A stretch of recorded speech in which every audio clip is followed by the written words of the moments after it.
welcome everybody to the May 21st When Soon Show. I don't know if we're still calling it I'd like to still call it the When Soon Show, but I like it. um, Well, I mean, it was the Leo Finance AMA, so then now it's the INLEO AMA, and unofficially it's the When Soon Show. yeah. And To the ones who ideally, know, it's the When Soon Show. exactly, you gotta be in the know to know why it's the When Soon Show. Yep. Hopefully everyone can hear us, and we have all the right mics unmuted and all the things. Yeah, I'm just Eric, you mind saying something real quick? I'll check your audio. Yeah, apparently some people say that I my voice is Okay. very low. Guys, can you hear me in the audience? Can someone tell me in the threadcast if you can hear me at the same volume as Cal and Kat, please? Yep. Let us know. I can hear you loud and clear. Yeah, I hear Both you of loud you. and clear. So I I think we're just gotta good. I gotta go find the thread now. Threading. Should be at the top of the INLEO page. Yep. Oh, it was Um, Morty who came up with the name, the Oh Winston no. Show. I it think was. Morty, you have come up with a lot of things. I think I can't remember what, but at least two or three more things like names for things in the community. Well, and he did the designs too. We had the backgrounds back in the day with the when soon. Pastor said something's wrong with Eric's mic. He's speaking with an accent. The thing is, Like a what rotten accent? American. It's weird because sometimes I do speak with my Mexican accent like this, but sometimes I don't. I don't know what it is, but yeah. I'll tell you what, I'm gonna have to start liking more of Cal's stuff because my like organic feed for you think Cal's Threadcast would come up and no dice. Well, Although don't I you got see something that? else. Don't you see my profile icon at the top of the page? Yeah, there it is. I had to refresh. Well, and also Um, I was just looking at this other post. What do you got? Be kind to your leaders. What is this? Matt reminds me of the protagonist. Sorry. Finally yeah. No, I was pushed to the talking other about, page. well, it's kind of related. I was actually thinking about that when we were doing our little pre-show rambling. That about when soons and whatnot. But yeah, I mean Splinterlands has really every if you look at like every kind of crypto startup that's been around for any number of years in the space, the ones that are still alive at least, we've all been struggling pretty heavily. So, we were talking about that pre-show, talking about the price of Leo and whatnot. And I was thinking about, Splinterlands and some other founders that I know of. And obviously, the SPS token is kind of at all-time lows. And there's, some things that they've been talking about doing for a long time, and they've been working really hard on those things. But, that being said, it's being a crypto startup is like being a startup with amplified risk and, headaches. And you're also kind of, and I also have described it in this way. You're kind of like being a public company CEO while you're still a startup. So it's like you're going through the headaches of being a startup, but you're also doing it in public, and you've got a token that's, kind of akin to like a stock price in a way. So like for someone like Matt, who's the CEO of Splinterlands, like he's got like double trouble on his plate. Because he's building a startup and he's doing it, in a way that's very public and, with the crypto ecosystem built the way that it is. And I feel a lot of those same headaches. But if you look at, a lot of different crypto startups, it's a really tough business to be in. It's definitely not an easy line of work. And I think that, most of us, people like Matt, people like me, like we could be doing other things and probably having a much easier time at life. But we choose to do this stuff because I think we love it. I think if you look at all the crypto startups that have survived more than say 1 or 2 years, the founder has to be someone who really enjoys it because it's just like headache squared. So my point of that thread was that someone shared on X, I think it was Gold Matters, to be nice to Matt, and Ahmad Manga said, "Who's Matt?" It's Yaba P Matt from Splinterlands. So Gold Matters was saying be nice to Matt because I think there's a lot of people kind of talking shit about Splinterlands, and upset about, token prices and whatnot. A lot of those people tend to forget that, the crypto space is a really difficult space to build in. And also the altcoin, kind of season or altcoin market has not really heated up yet. So I think a lot of us, smaller projects with smaller market caps haven't really seen the love of the bull market. Most of that value has flown to Bitcoin. Even Ethereum is, I think 50-60% off its highs or whatever. So, it's definitely been a difficult time. I think, the past couple of years has been really, just speaking from my experience, very difficult. And then hearing constant complaints kind of gets to you. It can get under your skin. So that was the point of my thread, was be kind to your leaders, because it is building in crypto is literally like, it's literally building a startup squared. It's you get the highs of building it are a lot higher than building a normal startup, and the lows of it are a lot lower than building a normal startup. Well, that's the beauty of it though, right? Because you're essentially in that, you know, scenario, building a startup, like you said, but you're doing it in a complete, well, not complete, but as close as we've seen in our history, transparent environment, right? Most startups, no one knows what's going on behind the scenes or what's going on with their books or whatever that is. You know what I mean? They're not sharing that stuff if they're basically doing a capital raise or things like that. So, like I said, it's literally like building a startup, like essentially on steroids, because you have that transparency. Like everyone literally can see what's going on day to day, and most of everything is on the chain. So yeah, it's definitely a more volatile experience, for lack of a different word. So Absolutely. Yeah, I mean, Tass said there's no mark to market with startups unless they go for a new round of funding. With crypto, it's there for everyone to see, which doesn't reflect the value of the project, which is exactly right. I mean, if startups were mark to market in real time, literally, I mean, if you think about how crazy crypto is, and the best way to do it is to think about the markets, both private and public, going like 10 or 15 years ago, and compare it to how crypto is today. Markets used to be, 9 a.m. to 3 p.m. And it's just like banking hours essentially. And then when you look at crypto, it's literally 24/7, 365, mark to market every second of every day. And by the way, it's not just public companies, it's companies that would normally be private as a startup. And like Tass said, like you would get your startup would get valued maybe one time a year when you go for more funding. So it's not like, it's unlike anything I think that we've ever seen before, which means that there's a lot of value here, but it also means that there's a lot of, trials and tribulations. But, I'm reading, I mentioned it last week too, but I'm reading this book by Tony Robbins, his latest book about finance.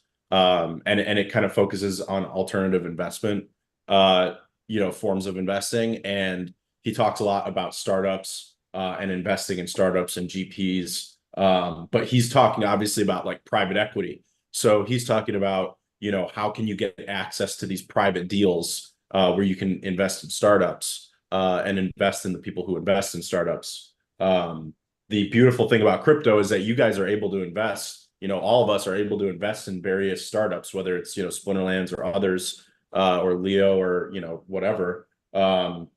You're able to invest in startups in a way that normally only private investors, accredited investors or people who had a lot of net worth and the right connections could normally only get access to those types of investments. So crypto has opened up this entire world of kind of startup investing to the average retail investor, which obviously brings the ups and downs of it, because you can invest in things that normally you couldn't invest in, which means that you can invest in things that are very early on in their life cycle.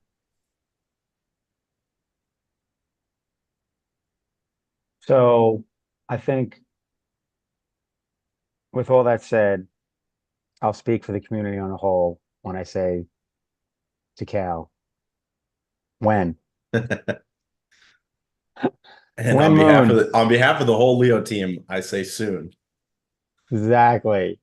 It's crazy too, though, that anyone can invest in a startup essentially. And, granted, things are different in other countries, but here in the US, where they like to lock us down as much as possible with financial choices when it comes to investing, because obviously we have a lot more freedom when it comes to like lending and just monetary transactions. But yeah, like you don't have to be an accredited investor to invest in a crypto startup. And, I personally have felt that pain where there's been things years ago I wanted to invest in and I couldn't because I wasn't an accredited investor. Um, and the worst is when you see one of those things like turn out to be like a very profitable company and you could have been like an angel investor. It's like, son of a, and it's just like, thank you, government, for protecting me from myself because clearly I don't know what the freak I'm doing. Yeah. I mean, a big example for me that's relatively recent is Starlink. There's a lot of people who are able to invest in, Mm, SpaceX and Starlink, um, in the private markets, but that isn't something that's available to people like, us. And imagine if they had like a crypto asset where you could buy into, the early stages of Starlink, like before they even deployed any Starlink satellites. Um, and they did like a crowdfunding round where people could buy, a piece of that, people like us, rather than all these VCs just getting richer than they already are. You know, it's it's a pretty insane world that the best, and that's what this basically Tony Robbins' entire book is basically about, how there's all these private investment, vehicles that way outperform the rest of the market. And he kind of unveils like how all these people are just kind of printing money behind the scenes by investing in these things, whether it's yep. sports teams or startups, or even investing in like GPs who then go out and invest in startups. It's there's a whole world of investing that the retail market doesn't even know about and doesn't have any access to. And I think one of the beauties of crypto is that it opens us up to, now you can invest in a startup. Like, for me, I invested in Thorchain, before they even had a real product. So, buying that under 40 cents and then just believing that the team was going to deliver on this grand vision, was akin to buying into some kind of startup. And then obviously, the token ended up going like 50x from there in the last bull run. And it turned out to be one of the best investments I ever made. But without crypto, without, the rails that have been built, investing in a startup like that would have been locked down to only the super rich. So it's a new world, and I'm very happy to be building in this space. But that being said, it's a very treacherous place to build in. Like I said, it's the highs and the lows are literally just exponential in this space. So, speaking of all that, I think it actually kind of segues into what a lot of people are expecting to be like the new hot sector of the crypto space, and that's RWAs. Anything that's focused on tokenizing real world assets. And I've recently kind of like thrown small investments at a couple of, tokens related to that, just to have some skin in the game in case that sector does take off. And the irony of that is, and funny part is one of the coins, the ticker is SMT, and it makes me think of, wow, that was the whole reason I was all about well, Steam back in the day, now Hive was, this idea of smart media tokens and how you could tokenize everything. And I'm like, holy shit. I was like, this is going to be the blockchain of blockchains. And obviously nothing, you know, came to be with that. And at the same time, probably before its time, because, we're several bull bear cycles in crypto, and now you're starting to get this talk of RWAs, and BlackRock obviously has put money into that space, and has kind of inked deals with a couple of operators. So that's going to be super interesting, and I think that segues and delves further into that opportunity for people where now not only can you invest in startups, but now you can get access to real world assets through, tokens that people in the past would not have. So that's going to be pretty cool. I can't wait for that. I mean, we're probably a decade out before we see like, mass um, tokenization of real world assets, but I think that's going to create a lot of liquidity and ease of use and access for a lot of people that don't have it now. And That should be an interesting, you know, life cycle in terms of the beginning of it and the adoption of it. And maybe it'll become, maybe nothing will come of it, but I feel like that could essentially be the next like crazy thing in crypto. Well, it's one of the biggest narratives right now is exactly that, how real world assets are going to be the fuel of this bull market. Of course, people are also saying that the whole narrative about Nvidia and artificial intelligence is going to explode. But personally, and probably 60-70% of my portfolio is made of real world asset tokens or projects that of course are just the first ones of their class. Some of them have been around for a few years already. So it's not going to be that easy for them to it's not going to be that easy for people to think, oh, this can explode, because we are usually kind of used to saying, hey, if it's not a new project, then it's not going to explode. But all of the real world assets, like I don't want to mention names, but there are probably around more than 10 that already have a real life use case, that have regulations, that have a community, that are just ready to explode in this cycle. So yep, I'm pretty bullish on RWA in general. It Yeah, makes sense. yeah.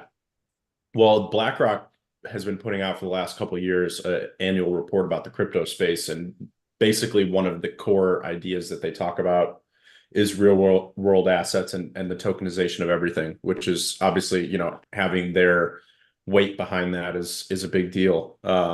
So it's definitely going to be a driving narrative going forward. I think it's only going to get more and more relevant. Just the ease of transacting, the ease of access that it brings. I think if you look at society for the last 20, 30 years, it's really been just a growth of access. So the average person got access to better transportation, better information, better healthcare, better everything. Essentially, it's just a democratization of access, and real world assets, kind of push that to the next level in terms of finance. Taskmaster said LeoDex needs to build synthetics into the platform to allow investments in derivatives of some of this stuff. So the beauty of LeoDex is that we don't actually have to build anything into the platform uh, other than the essentially the rails to interact with things like Maya protocol, which it already has. And then, down the line, we're going to integrate Thorchain and Chainflip. And, by doing this, you know, Thorchain and Maya already have synthetic assets in different forms. And I think it's actually been discussed that Thorchain would one day have, synthetic forms of like, gold and potentially other things, because, using the base layer protocol, you can kind of build some really interesting products on top of that. So, the beauty of LeoDex is that we're just positioning to benefit from whatever they end up developing, long term. So, some of the things that are coming to Maya are like streaming swaps, and Thorchain aggregation, and we kind of automatically adopt the value essentially that they're building. Thorchain is working on, order books and futures with perpetual swaps. So, and various forms of perps and derivatives. So, LeoDex ultimately just benefits from being positioned in the right place. And then all we have to do is build it, build the front end for the back end that they're already building. And building a good front end, I think, is something that our team is uniquely good at. So we're just going to keep getting better and better at building better front ends. So by positioning ourselves so that and that was kind of the topic of this AMA as well, is that the future of Web3, we're positioned really nicely with INLEO being on the Hive blockchain and benefiting from the growth of SocialFi, and then we're also positioned very nicely with LeoDex being built on Maya protocol right now. Obviously integrating Thorchain and Chainflip later. We're very nicely positioned on that front. for this multi-chain decentralized exchange future that I think is just getting started. When you look at the trading volume of Thorchain, it's continuing to grow. And I think that is just it's gonna be an up and to the right type of dynamic, because the need and desire for decentralized exchanges has only increased with time, and I think it will only keep increasing. So I like our positioning a lot. I put out a tweet and a thread yesterday talking about the positioning of the Leo token, being at the center of SocialFi and the multi-chain DEX, you know, movement. So I'm very happy with that overall positioning. Godfish asks, aren't you afraid that LeoDex depends on somebody else's solution and will to innovate? It's merely a front end and access point, isn't it? Yeah, it is. And that means that you get the highs and the lows of it. So, being that LeoDex is just a front end for Maya, and then obviously for Thorchain and Chainflip later, we are kind of, we're only as good as the protocol we're built on. That being said, I think it's pretty obvious that, Thorchain, Maya, and Chainflip and whatever may come in the future in terms of cross-chain dexes, is only going to grow. So I'm very convinced about the narrative, and I'm very convinced about those teams that are out there building in this space. So yeah, I'm not worried about the fact that we are just a front end for those protocols, because I don't think those protocols are going anywhere.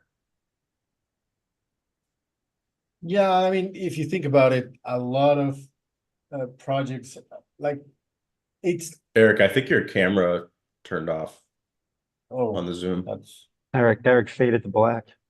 that's weird. Yeah. He's back. I actually thought you Yeah. were AFK, and then I heard you talking, and I was like, wait, he's Yeah, still here. threw me as well.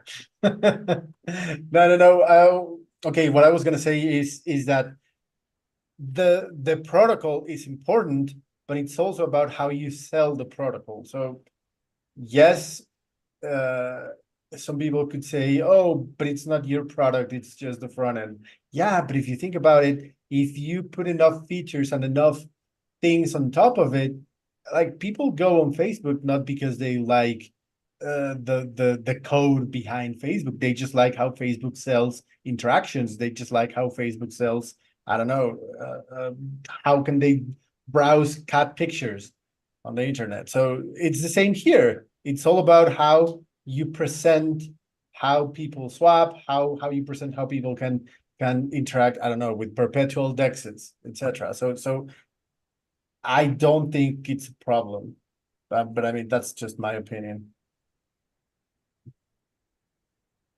You talking about the cow freeze? No, I'm still here. Oh, wow. You were just very stoic. Um, when Eric, when you were mentioning like how-tos or whatever, and talking about just like Google, it made me think of YouTube. And um,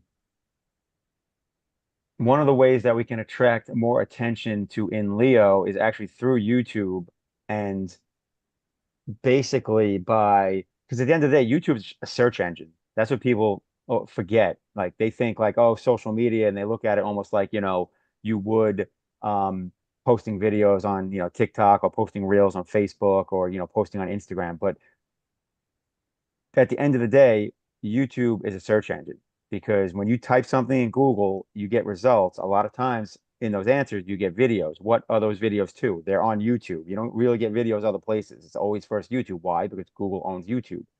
And even when you search for things on YouTube, literally like it's so anyone that's doing things on YouTube that's involved with INLEO, like you literally can make a video about something specific about crypto, like something even popular, like how to XYZ in the crypto space, right? And then in that video, obviously either talk about INLEO, or, link to INLEO in some way, or use INLEO. But I was just thinking, like it popped to my head when you talked about, kind of like when people are searching things, and um, just food for thought for anyone that is posting content on YouTube already in regards to crypto. Just remember, at the end of the day, YouTube's a search engine. So the more specific your title is, then the higher hit rate will have when someone searches that question. And it's just a way to get views and then potentially push more people or bring attention to INLEO. So just random little FYI. Yes, I 100% agree on that. But also, screw YouTube. Oh yeah, that's why, like I said, leverage it for, our benefit. Um, Especially since you can embed those in Leo posts.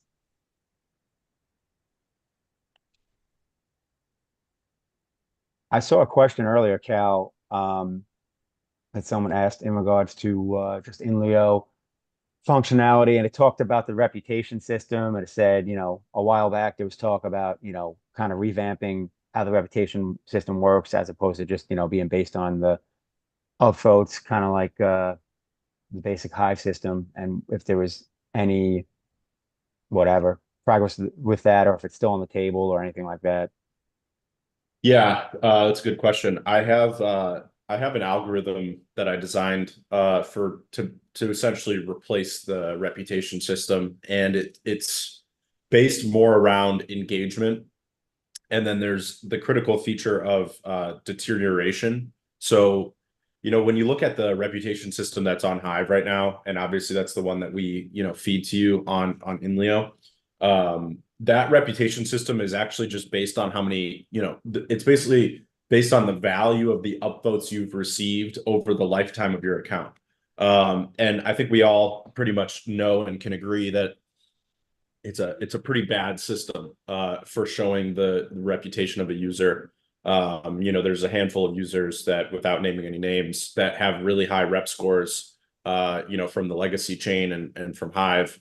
And those rep scores are solely based around, self-upvoting, bid bots and all sorts of other, things that have been, a part of the history of this blockchain.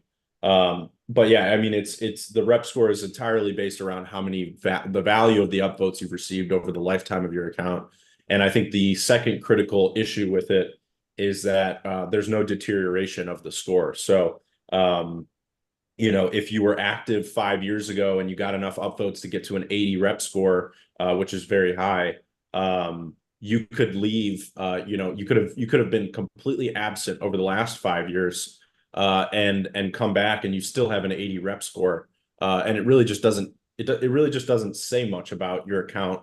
It doesn't say much about you as a person and as a user. So the system that I kind of designed, and obviously we haven't implemented it yet, is based around engagement, and it also has that critical piece of deteriorating. So, you could build a really high rep score, and then if you leave for 5 years, your rep score will continually decline until you come back and start engaging again. It's not going to like decline to zero, for example, but it would start deteriorating. So it would say like, oh, this person, has a high rep score, but their rep score keeps going down because they're not very active. And it actually would kind of encourage you to come back and be active on a regular basis. So I think it adds some cool gamification.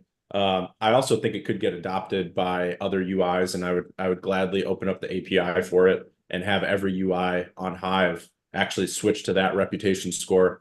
It would be centered around comments, replies to comments, threads that you've made, replies to other people's threads, stake in Hive Power, stake in Leo Power, blog posts, upvotes, general curation activities. So it's kind of a collection of all these metrics. And then it has that key element of, if you're not active, if some of these things aren't happening on a regular basis, then your reputation score will actually go down over time. Just to signal that you're, not active. So it is, in my opinion, it's a much better score. And I think we would do it on, a scale of 0 to 100. So your score would start at 0. And then as soon as you start getting active, your score would start increasing. And then, you could take like, perhaps like the most engaged user would be like 100 score. And what that would mean is, they're very actively creating content, actively engaging with content on the chain, etc. So Yeah, I think it would be a much better indicator. Like you could imagine, there's some people out here that have, say a 80 rep score, versus some people that have a 60 or 70 rep score. And a lot of the people with 70 rep score have a much higher engagement rate than the people with an 80 rep score. So is that really telling us much about, the reputation of that user, or is it just telling us that they've received a lot of upvotes or they haven't received a lot of upvotes in the past? So uh, and I think my rep score is like 81 or 82. And it's really, I mean, I've been obviously on the blockchain for a while and posting for, I don't even know, 8 years or something now. So obviously my rep score might say something about me, but there's plenty of people out there with a similar rep score that aren't active at all. Facts. Hell, I've been stuck at 78, I think, for like 2 years now. Thinking about two things. The first one is Taskmaster. I know you have the Lions Den show on Fridays. I think that we could talk a little bit about how what is value and what it really means to actually provide value in the blockchain, and why, this conversation about the bitbots and who deserves to get votes and who doesn't deserve to get votes, etc., etc. I have a hot take, but it's not for this show. So if you would have me, I would like to talk about that. And I forgot the other thing that I was going to say. Sorry about That's that. because that first teaser was such fire. Yeah. It overwhelmed your thought process. Yeah, no, seriously, I actually want to dive on that right now, but it's not relevant. So, Come but yeah. on, Task. Got to have him on the line. Bring him in the Lions Den. Put him on the hot seat. Put him in the cage with the Lions. That's how you earn Yes, Task's respect. You got to go into the cage with the lion. I will. I will. It's yeah. Yeah, related question. Al Kumar asked, we're going to have a bug-free Leo UI by the end of May, right? So obviously kind of related to talking about the development of something like a rep score. And I saw Mitch put a funny meme as a reply to that. So yes, the goal is to be bug free, which actually means be 99% bug free, because you can never really be 100%. I mean, with really any software, you're never going to be 100% bug free. There's going to be some level of bugs, even for the best products out there. I mean, I was using what was I using the other day? Well, I've been having a lot of issues with Discord lately, but there was another app I was using. I think it was either Instagram or Twitter. I don't remember. But I ran into a bug, and it's like, an app that's been around for over a decade, has billions of dollars backing it, and hundreds of developers, probably tens of thousands of developers, in some cases, can still have bugs. So really, the goal is to get 99% uptime and 99% bug free. And by the end of May, we've been making actually really incredible progress on this. If I pull up our GitHub, I can give you the exact numbers. But the by the end of May, I've told the devs that I want every single listed bug that I've found and that you guys have found and I've put in the GitHub to be cleared out. So we should be at 0 logged bugs, which means that the only bugs that remain are ones that we don't know about.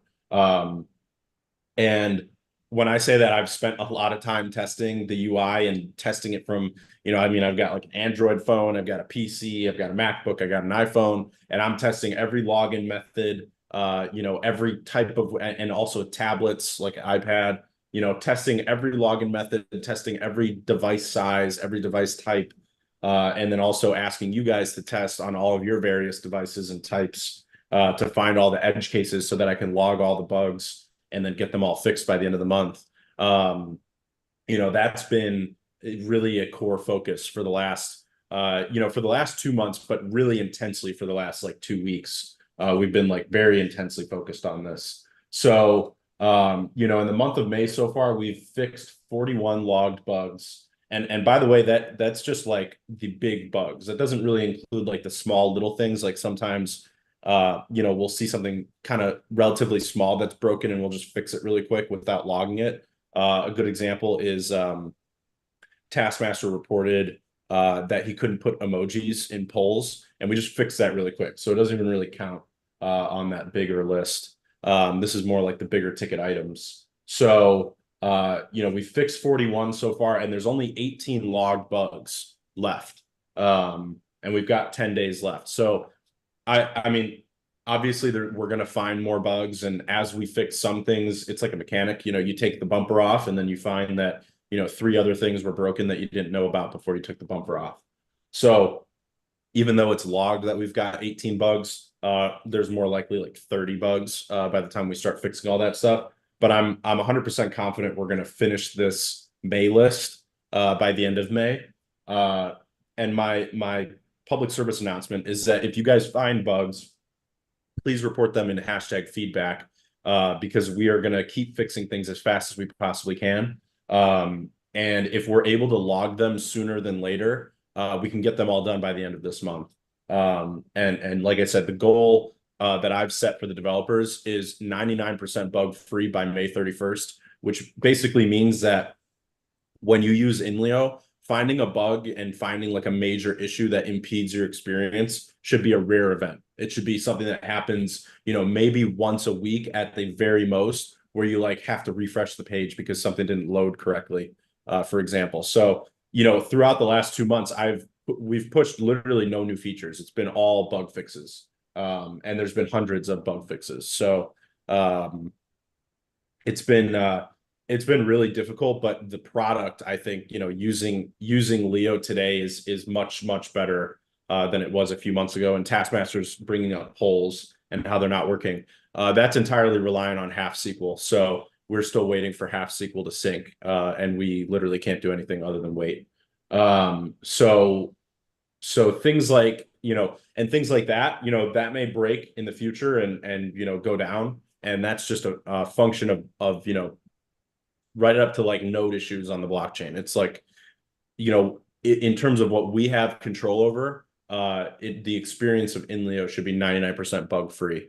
So that is the goal I've set by, obviously 10 days from today would be May 31st. So after May 31st, we'll get back to adding features. And while we do that, so I've been talking about this mountain of technical debt that we've built up. The INLEO UI was launched, the Project Blank UI was launched on May 1st. So it's been just over 12 months now. And for those, first 10, 11 months, we focused entirely on just pushing feature. And we knew that this technical debt was being built up. And obviously we were cleaning things, the massive bugs that were really impeding the experience, we would fix in real time. But we knew that this debt was kind of being built up. But in order to get the UI to where it is today as fast as possible, and to me, like the features we have right now are like all the core features I had in mind of like, this is like the basic building block of what INLEO should be. It took us 10 months of just solely focusing on features. And then finally, we got to the place where I was like, okay, we've got all the features I've really been wanting for a long time. Premium was kind of like the last notch in the belt that I wanted to see on the UI. Before we shifted over to focusing on bug fixes entirely. So that debt should be completely cleared away by the end of this month, and then we can get back to new features. And while we do those new features, obviously the debt being at 0 means that we can fix bugs as we go, rather than just let them pile up, for a later date.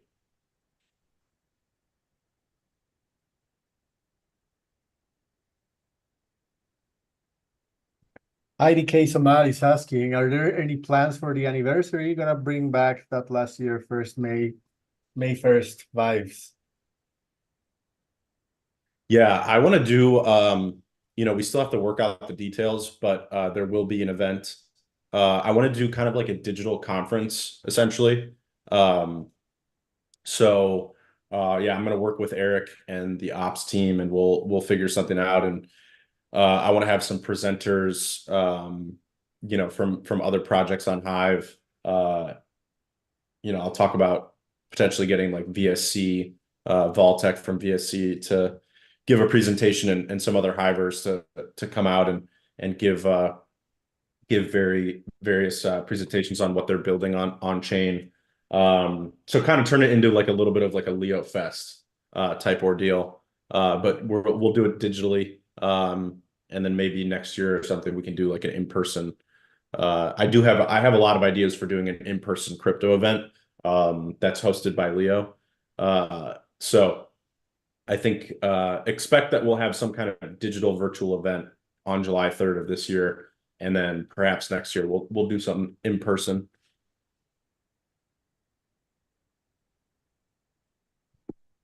Big Van saying, sometimes I get pissed off because of bugs, but I hang on because I still believe that Rome wasn't built in a day. We will get there soon. Yeah, this happens to me as well at some points. Like I'm trying to, for example, I don't know, send a post.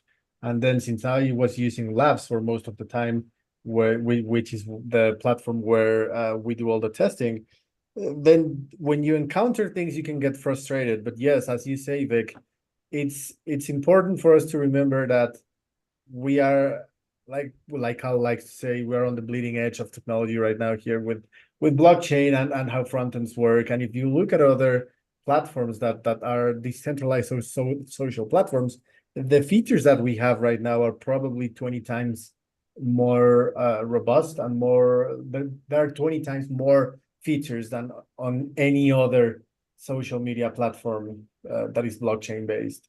So I just tell that to myself and I forget about the bugs. You know, it's hard, but it's worth it. Hang in there with us. Yep. IDK Samad said we'd love to hear which one of the bugs was the most disturbing one to fix. I would say, in recent memory, the most annoying one has been images. So it started out with us trying to fix bugs with our old image hoster, which was Imgur. We were trying to just fix bugs with it and keep using it. But then, we ultimately came to the conclusion that we had to ditch it altogether and rebuild the image solution from the ground up. And that was about, I want to say about 2 months ago, that we started working on that. So then we had to go out to AWS, rent a server, and start building an image hoster from scratch. So that's what we ultimately did. And now you obviously have images.inleo.io. So we have our own image hoster, and we work with AWS to have that. But that wasn't the end of the story because we built that and then we had to do, bug testing and bug fixes for the image hoster. And then over the past kind of like 3 weeks, we've done a lot of updates to how image hosting works. As part of those updates, we've increased the size of the images you guys can upload. We've increased the quality of the images overall. We've increased the compressor technology that we use. So it's been like it's almost been like building an entirely new project. But it's obviously something that's completely on the back end, something that you guys don't really see or interact with. So it's been like a total nightmare, and I don't even know how many hours have been poured into building, the current state of the image hoster. But I know that you guys, a lot of you guys that have used obviously images and uploaded images a lot, have obviously, seen the difference, I think. That the image hoster is a lot more reliable now and the quality of images is a lot better, and you can upload bigger images, and you can do it from mobile and desktop, and it's gotten a lot better, I think, over the last couple of weeks. Hopefully you guys have noticed. But like I said, it's kind of like we built like this whole project behind the scenes. So it was like a bug fix, but in reality, it was like building this whole new thing. And just the amount of man hours and resources that we had to put into that is pretty intense. So I would definitely say that has been the most annoying bug to fix.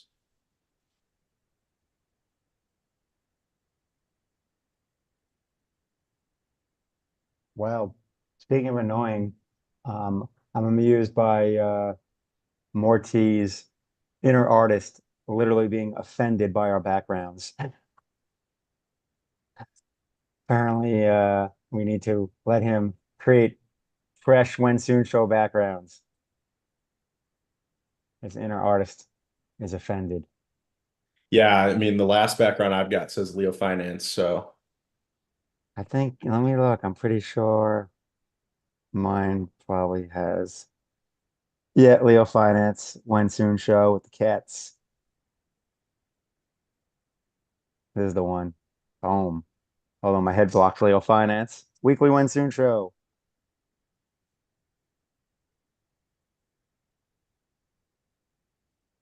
I I do like the ones that Morty shared last week.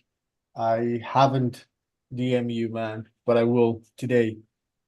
I promise. Get these backgrounds going. Um, they look awesome, man. He did one color per, like, I think I had green, Kyle had blue, Nifty had red, uh, Pat had yellow, I think. I can't remember, but yeah, they were awesome. So sorry I didn't send you a DM. I will today, I I promise. have an idea I want to run by everybody here. You guys, and then also everyone in the Threadcast.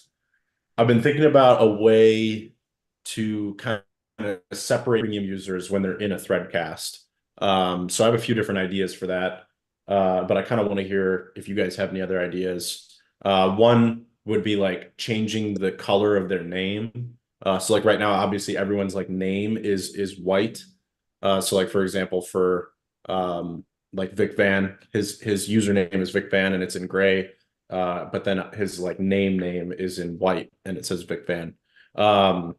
So I have an idea which would be to change that, but I think it might be too subtle. So another idea would be to change the background color of the thread itself. So like everyone's threads are obviously all uniform. But I basically just want premiums to kind of stand out in a thread cast. So if you guys have any ideas on how to do that, feel free to either drop a screenshot or just describe what you mean. And I'm trying to think of something to do in that regard.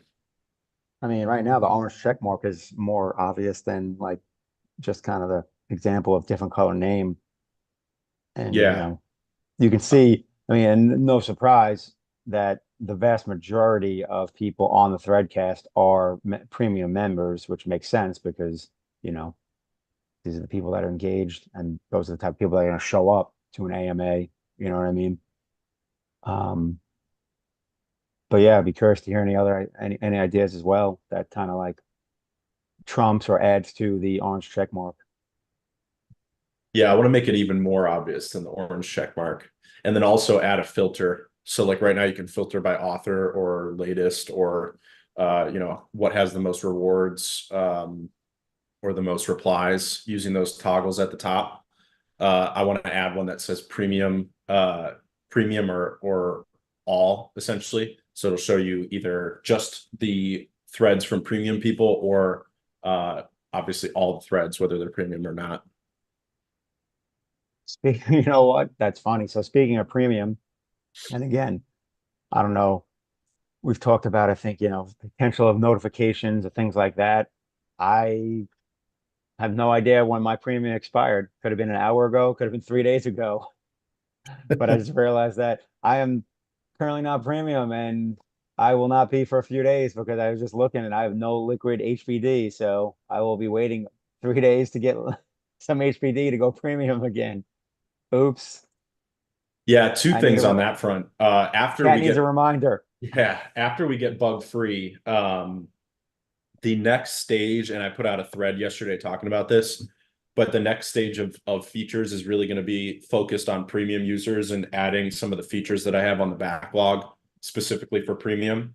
So one is going to be a 1 year subscription option. That's probably going to be one of the first things we build after May 31st. I will buy that immediately just not to have to think about it every month. Yeah. So that will go live. I don't think it'll take that long to build it. Obviously, we have to build like a separate rail for it on the Leo pool. So it's kind of there's a little bit of technical issues with doing that, but we're gonna figure it out.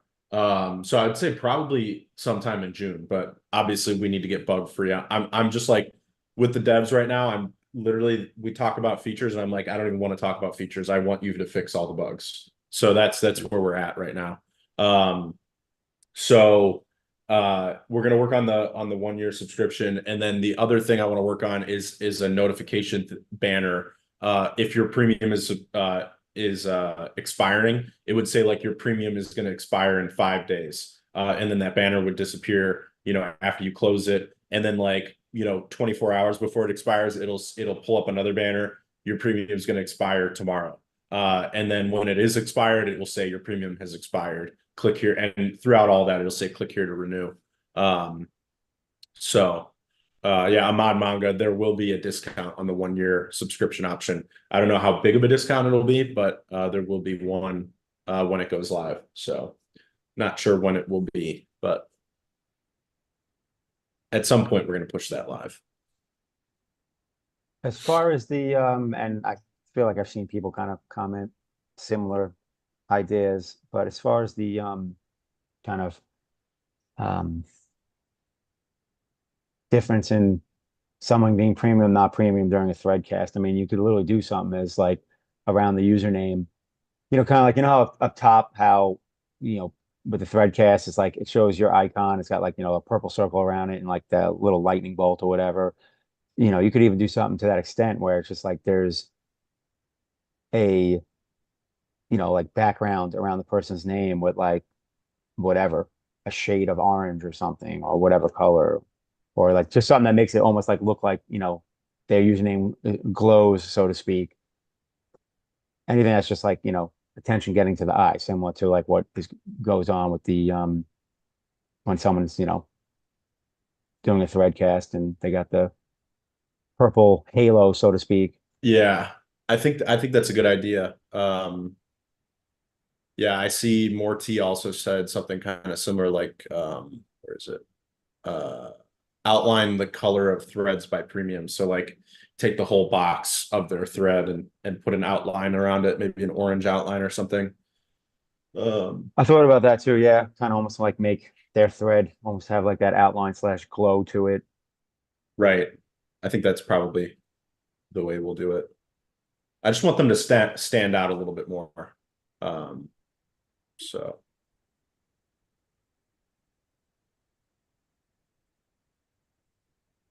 No doubt. I have a few ideas for that. I'm part of a basket weaving meme website.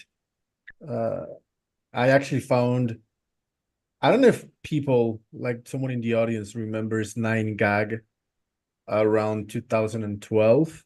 That was a meme page when there were a lot of like back then we only had the rage faces. We didn't have memes.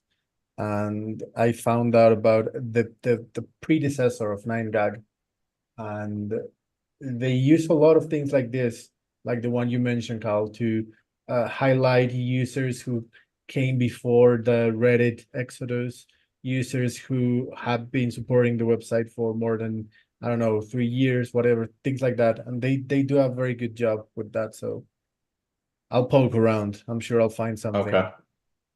Yeah, definitely let me know. I'm looking for more ways to make premium stand out and not just in Threadcasts, but everywhere. Just to make them stand out even more. Yeah. Because the beauty of standing out, on these other platforms, like a lot of people will donate or subscribe or be premium or whatever. I think Twitch is a really good example too. A lot of people will subscribe so that they get like the icon and they show that they're a supporter and whatnot. And a lot of people will do that just for the clout alone, just to say that they are and show that they are on the website. So, on these Web2 platforms, the clout alone is enough to get these people to subscribe and pay monthly. So obviously we want to make sure that we're not only matching that, but exceeding it in terms of clout. But the beauty of Web3 and what INLEO has is that by having more clout, you're also more susceptible to getting upvotes. So you actually like, by having more clout, you're actually getting a very real, tangible reward in exchange for more clout as well. So it's kind of like an exponential value proposition, which is like you get more clout just like on a Web2 platform, but then that clout actually can earn you more rewards just because of the way the economics work of Web3 versus Yeah.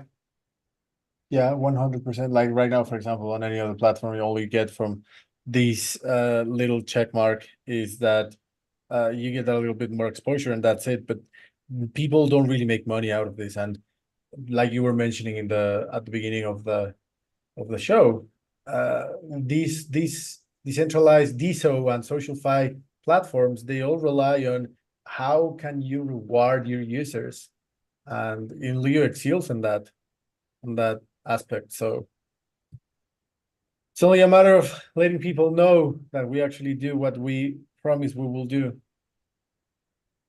There's a little bit of controversy right now because there's I'm gonna call it the new Frentech, because it's just that, it's just a fade. And it's gonna die out in a few weeks, if not days. But they say, oh, people are gonna earn thousands of dollars, and people, like all of these people who are supposedly receiving rewards haven't received anything, and it's been more than enough time for people to actually get those rewards. So we do what we say we will. So only a matter of time.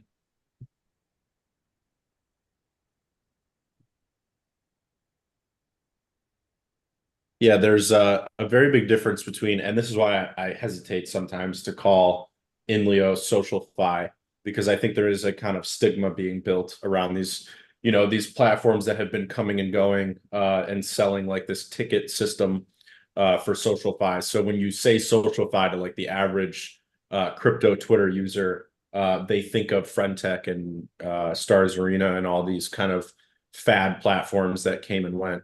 Um, and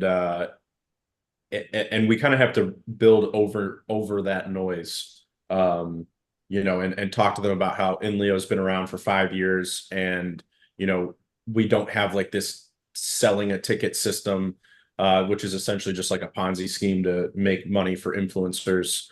We have a whole different economy, and that economy has been operating for 5 years, and people are earning rewards, and there's an actually like real business model being built with premium. And I know I keep hammering in on how important premium is, but I've talked with a lot of different people in this space, and I think one of the things that gets them most excited is seeing a crypto, going back to the conversation that started this AMA, seeing a startup that is cash flow positive and generating more value than it's burning is really valuable in the traditional tradfi space. Like when you look at just a regular startup, that's what a lot of investors are looking for these days, is like, does this startup have the ability to get cash flow positive, and how soon can they get cash flow positive? Is it like a legitimate business model that can actually work? Is it actually feasible? So that's happening already in the traditional startup space. And I think that narrative has already started to trickle into crypto, and I think it's only going to get more and more important. And with Leo and Leo Premium, I think we finally have the ability to monetize the platform and build an economy that is like provably sustainable. So, when investors look at the Leo token, when people come in and look at what we're building here as a startup, I think it's really important that we show that premium is a model that actually works, and that the INLEO ecosystem is actually able to reach cash flow positive. And if it's not cash flow positive already, then it needs to at least have like a path that is feasible to get cash flow positive. So I think when you looked at what we had before premium, we were basically relying on this idea that one day the page views would generate enough ad revenue that the Leo token would be, the Leo token economy would be cash flow positive. And that, that experiment kind of didn't play out the way I expected it to. I expected that we would earn a lot more from ads than we ultimately did. So, premium has really changed my mind on that. I mean, we're earning 10 times more from premium than we ever did on ads. At peak ad revenue, we're earning way more from premium. So I know I keep hammering in on premium, and it's like my middle name now is just to say premium all the time, but it is really important to have a business model that's sustainable and to have a path to profitability if we want to get more people from the outside coming into the INLEO ecosystem.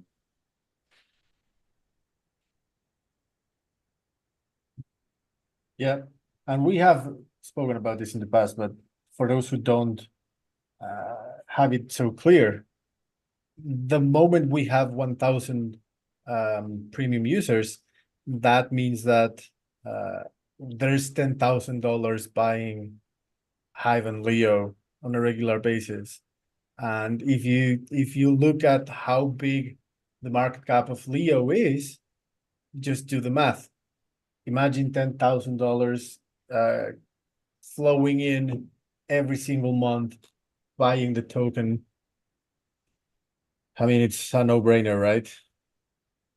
It's the flywheel effect that we've been talking about, very intensely for the last, I mean, for a long time, but especially for the last couple of weeks. The flywheel effect of both premium and Leo decks, basically just absorbing value. Leo decks obviously, capturing value from cross-chain trading, and then premium capturing value, by monetizing the INLEO platform. These two things in conjunction are just capturing value and then deploying that value as permanent liquidity in that Leo cacao pool. So it's the the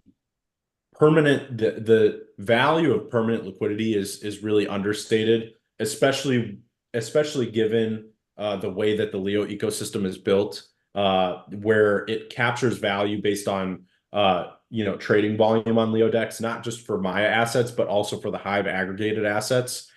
It's capturing 3-to-1 value. So because when something's traded across the Hive aggregator, it's traded into two different Leo pools, and then the arbitrage has to come back to ultimately even that back out. So $1 of trading volume actually turns into $3 worth of Leo pool trading volume. And Leo as a startup ecosystem captures value from every single dollar that's traded across those rails. So by creating permanent liquidity, what you're doing is you're creating an effect where bigger trades, bigger swaps can happen over the long term. And the bigger the swap, obviously, the more the fees come in for the Leo token, which then funds more permanent liquidity. And that's why we call it a flywheel. So I think that is kind of in its early stages of being seen. Obviously, premiums are at 235 right now. So that's $2,350 per month that's getting permanently pooled. So obviously half of that is buying Leo, half of that is converting from HBD to Hive to cacao, and then it's pooling it permanently. So seeing that grow from 235 premiums to 1,000 is going to be a major focus for us, especially once we come out of this bug-free, by May 31st environment. Well, the good news is that number continually, for the most part, grows month to month, most of the time.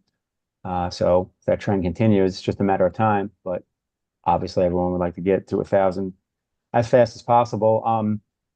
Fish asked a good question in relation to that, and it said, do you guys collect feedback from people who do not prolong their subscriptions? Because I guess, those people do exist. And I'm guessing no, but that's probably not the worst idea to maybe just ping some of those people just to get feedback on why they didn't continue.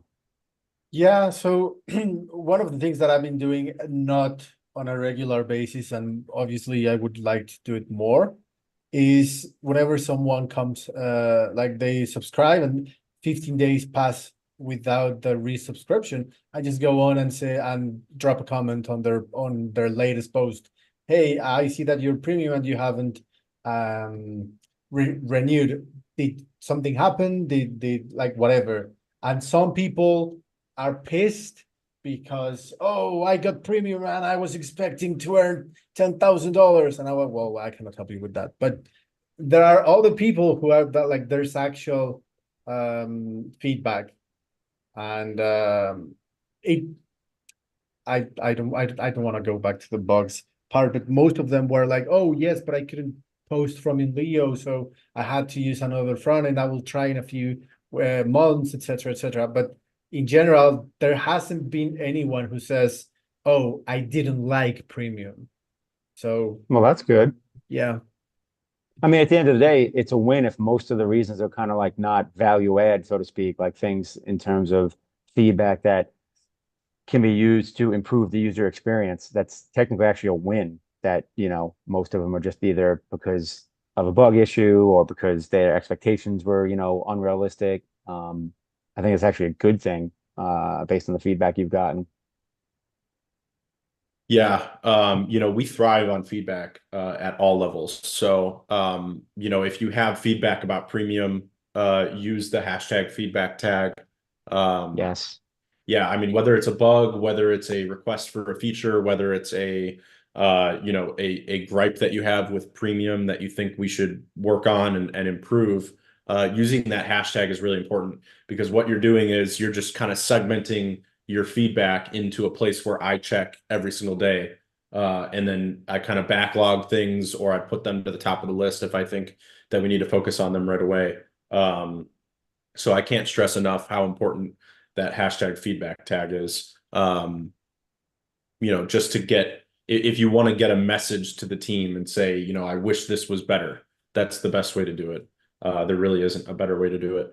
And then Taskmaster mentioned that it would be good to highlight the added ROI on Hive Power delegation to Leo.voter for premium members. So yeah, if you're premium, and then you choose the staked option from the dashboard when you're delegating to Leo.voter, it actually increases your APR from 12% to 16% for your delegation. So you have to be both premium and choose the staked option, and then you earn a higher APR. So it's kind of an interesting the way that I designed that is kind of an interesting value proposition because by delegating to Leo.voter, you're actually supporting your Hive Power then is used to curate premium users who create good content on the website.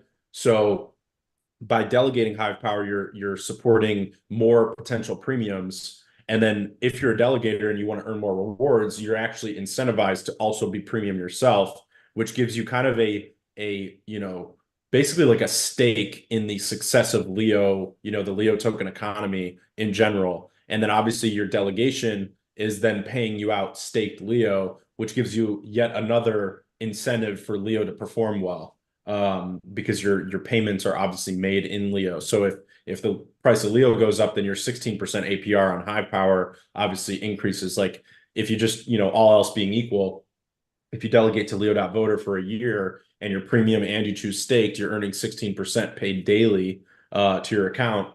And then let's say that the price of Leo 2x is relative to the price of Hive over that year. And again, a lot of things being equal, just to make the math simple, that would mean that you're earning 32% APR instead of 16%. So it's an interesting kind of circular economy that we've built where being a delegator means that you should probably also be premium and choose the staked option. And by doing those two things, you're also incentivized for the Leo ecosystem to perform well, which means maybe you should be active on threads, maybe you should be actively curating, making blog posts, encouraging people to go premium.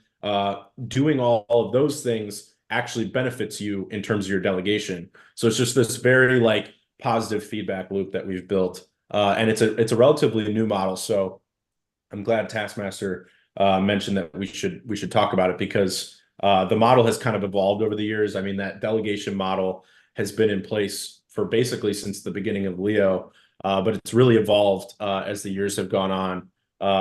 And the current state of it is the best it's ever been because now not only is the model different on the back end, but we actually have like a whole API that we built for it. And then we've got the dashboard UI. So there's a whole front end for managing your delegation and seeing your APR.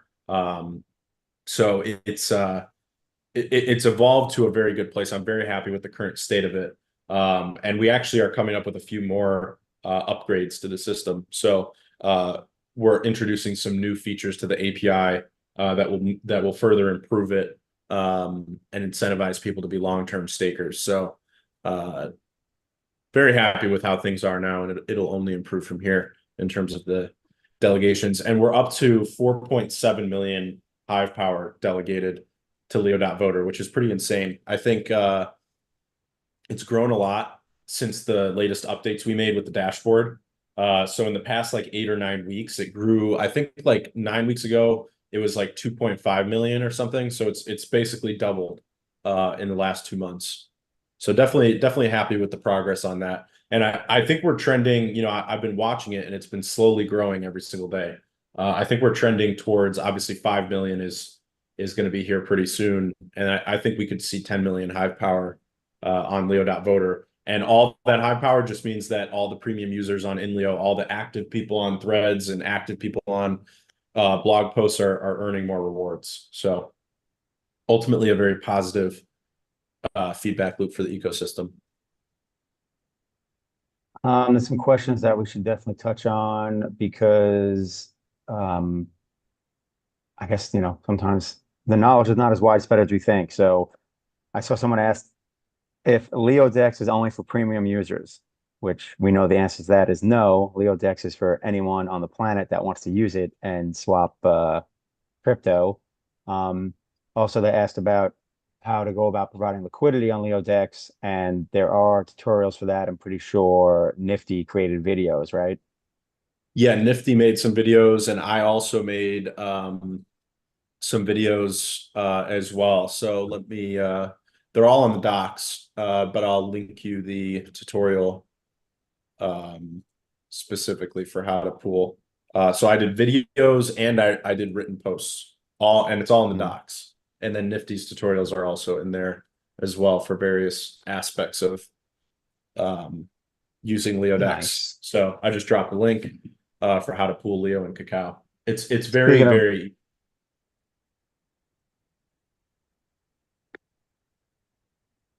and speaking of that, it's worth mentioning that we, for the last couple of weeks, have been really thinking about the geyser for the Wrap Leo ETH pool. So if you don't know, a percentage of Leo's inflation is paid out to WLEO-ETH liquidity providers. And this is kind of it's kind of an old school Leo mechanic that has been around obviously for the last, I think we listed on Uniswap like 4 years ago now. No, not 4, maybe 3 years ago. 3 or 4 years ago, I don't remember. It was either 2020 or 2021. We listed on Uniswap, and then we built the WLEO Geyser to incentivize liquidity providers. So that mechanism is something that we've been thinking a lot about because the WLEO ETH pool doesn't actually have that much value for us. Obviously in the early days when the Geyser was built, it had a lot of value because it was the only liquidity pool for Leo. Actually, even diesel pools didn't exist yet on Hive. So there were literally no liquidity. We went from having 0 listings externally and 0 liquidity pools at all to having the WLEO ETH pool. So this is kind of an archaic mechanism that's obviously existed for a long time. And I think that it's time to update it and move it somewhere that it creates more value, because I was talking a little bit about the value capture of LeoDex and the Hive aggregation technology we've built. And that does not apply to the WLEO ETH pool. There's very little trading volume on that pool, really, if any. And the only value it brings these days is that it ties the price of Leo to Ethereum. But I actually think Cacao will most likely outperform Ethereum in the long run. And I believe Rune will as well. So I think that the value prop of paying a percentage of Leo inflation to have this WLEO ETH pool is not really there anymore. Obviously, it was built at a time when there weren't any other AMMs, there weren't any other liquidity pools available for Leo, and now we've got several liquidity pools. We've got the Leo Hive pool, we've got the Leo BNB pool, we've got the Leo Matic pool, and then I think the most important pool that we have is the Leo Cacao pool on LeoDex, which obviously builds the value capture model of Leo and the flywheel. So I think it makes a lot of sense to move that geyser entirely over to Leo Cacao. So we've been putting a lot of thought into that recently, and I'm hoping that this week we'll have some movement on that. Yeah, and I just wanted to mention that back when you were mentioning about how all of the things that can be done with the Leo token, I think that's pretty much what what most projects in crypto want or strive to do, which is to provide use cases and utility to the native token. So people want to get the native token, etc. So, and we have that. So I know I also sound like a broken record, but we have that. We are just on the verge of people finding out what we offer, and then just aping in and seeing all of the value that we actually have. So we just need to push it out there. Absolutely. Yeah, when you look at the Leo economy, and I'll drop a link of that too. It's also in the docs for Leo Dex. And the reason why I'm dropping the one from because there's also one in the INLEO docs, but I think the one in the Leo Dex docs was written kind of for the external person, not within the Hive ecosystem. Specifically, it was meant to give like a very quick and brief overview of the Leo token, and we made like a nice little graphic for it. But when you look at all the ways that Leo can capture value, and it's listed on this page I just dropped in the Threadcast. When you look at the tokenomics of Leo and the way that it can capture value, I think we have a really unique setup for the Leo token. And really and again, we were talking in the pre-show and then at the beginning of this about, when Leo to the moon. And, obviously you can't predict the way that, a startup is valued or, the token performance. Sometimes the market doesn't match the technology and what's being built.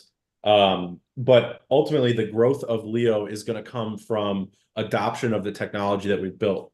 And I think we've built some really incredible technology with INLEO, Premium, and Leo Dex, and the Hive aggregation technology. These pieces of technology that we've built and these products that we've built, gaining adoption for them and scaling up is what is ultimately going to capture value into the Leo token. So, my focus right now is really to get it's really to build the best products that we can build. So that's, INLEO and Leo Dex being the two big products that we have, making the best products possible and then gaining a user base and scaling that user base up is ultimately what's going to bring value to the Leo token economy.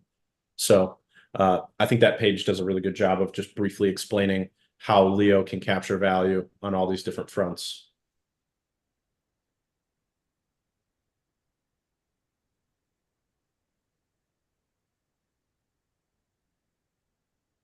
Uh, Vic, Vic's asking, I haven't really understood the liquidity process on Leo Dex. I need help on this. The liquidity works as any other liquidity pool on DeFi, on modern DeFi. So, I'm pretty sure that you can find with our search engine that doesn't censor anything. You can find something that explains it perfectly. But if you don't, just send me a message and I'll explain you how liquidity works. Yeah, it like Eric said, it works very similar to pretty much every AMM out there. The key difference is that when you pool Leo and Cacao, you're pooling across multiple blockchains. So there's some nuance there in terms of the way that the AMM for Maya works. And obviously it's the same model as Thorchain. But when you're pooling Leo and Cacao, you're actually sending two transactions on two different blockchains at the same time. So it's actually really fascinating. I recommend doing, and the fees are extremely low because Leo on Maya is on the Arbitrum blockchain. And fees on Arbitrum are like fractions of a penny.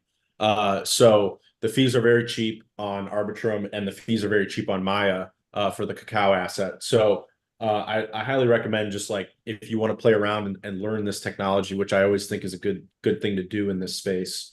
Take like $5 or $10 and just like wrap the Leo from Leo to Arbitrum Leo, and then use Leo Dex to swap half of it into Cacao and then pool it, or find a way to get Cacao otherwise, if you don't want to sell the Leo. And then just try pooling it and see how all that technology works and do it with a small amount. I think you can do it with as little as like $7 or $8, I think is like the minimum swap value that you can do. So give it a shot and just try to learn about this space because, like I said, I don't think cross-chain dexes are going anywhere. I think the only place that they're going is that they're going to gain more and more adoption from centralized exchanges. So, learning this technology sooner than later is probably going to be to your own benefit.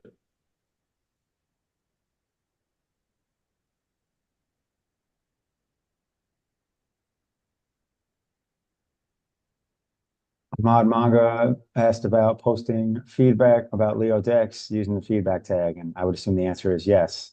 Use the Yep. feedback tag. Any feedback about anything Leo related, you can use hashtag feedback. You can even tell us how Anything's good of a job we're doing. You can be positive there you too. go. Either way. Feedback, pat on the back. Hashtag. Some days I could use it, that's for sure.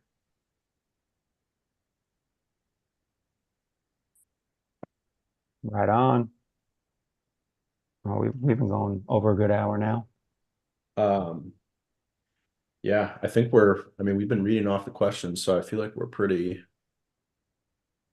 well caught up. I don't know if you guys have seen anything that we haven't addressed. Nope. Oh, no, I don't think so.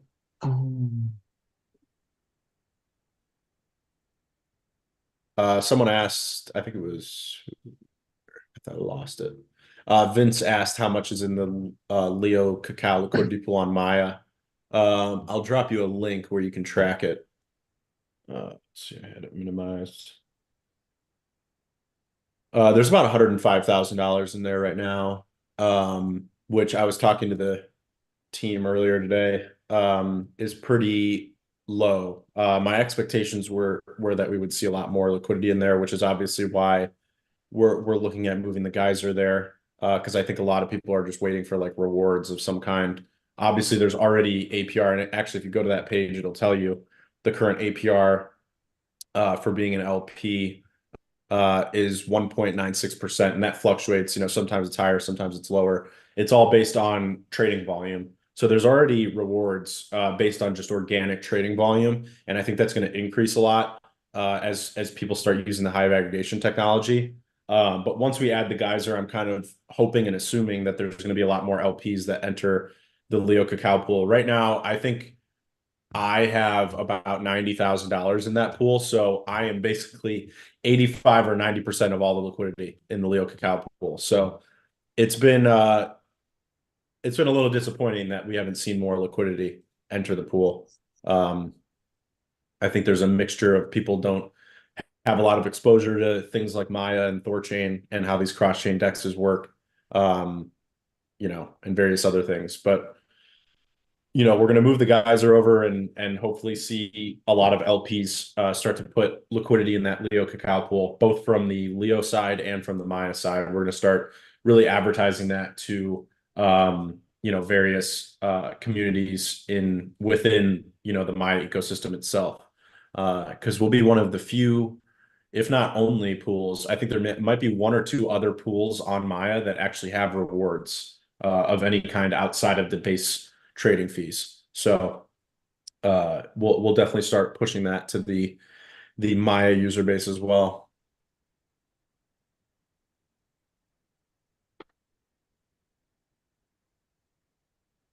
Yeah, it'll be interesting to see what happens with the APR as things become more robust. Yeah, I mean the Hive aggregator that we've built, the UI for it, I don't know if you haven't used it in the last week, I'd highly recommend trying it because the UI was, radically improved. It's completely overhauled. And we've basically just been making continual progress on making it better, smoother, faster, cooler, really just better in every way. So the aggregation, technology for these Hive swaps has been really improving. And then now we also have SPS and DEC. HBD is going to get listed soon as well. So, the seeing more volume on this aggregator is going to lead to a lot more trading fees and rewards, both for the Leo Hive LPs on the Hive blockchain, as well as the Leo Cacao LPs on the Maya blockchain. So, the aggregator is really important, not only for value capture, but also for the LPs as well. Like I said earlier, every dollar that is traded on the Hive aggregator equals $3 worth of trading volume on the Leo Cacao and the Leo swap.hive pools. So it is, you know, the rewards that can be earned there are exponential if we start to see like some real trading volume flow in.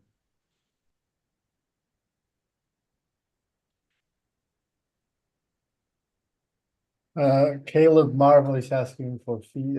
He's been trying to pay for fees on Leo decks, but it's not working.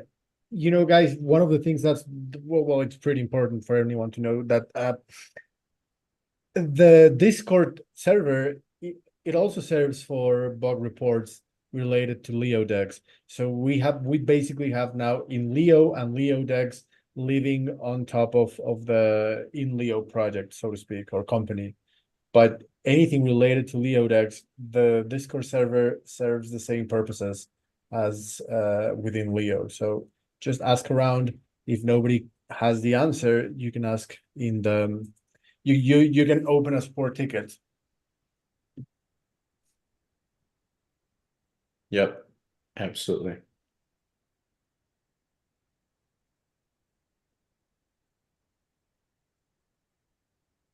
Yeah, and this was a good point too, and we can wrap up after this because I think it's the last kind of question or statement.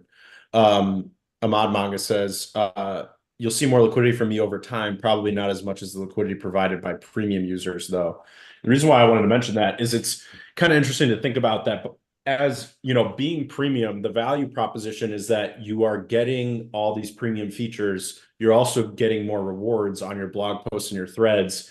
And your premium subscription is actually being paid to Leo Pool, which is then permanently buying Leo and Cacao and pooling it. So it's actually, you know, kind of the way he worded that was why I wanted to bring it up. He said probably not as much as the liquidity provided by premium users, because by being premium, you're actually kind of proxy providing liquidity permanently into that pool because your entire 10 HBD that gets sent to the Leo pool account is getting pooled as Leo Cacao.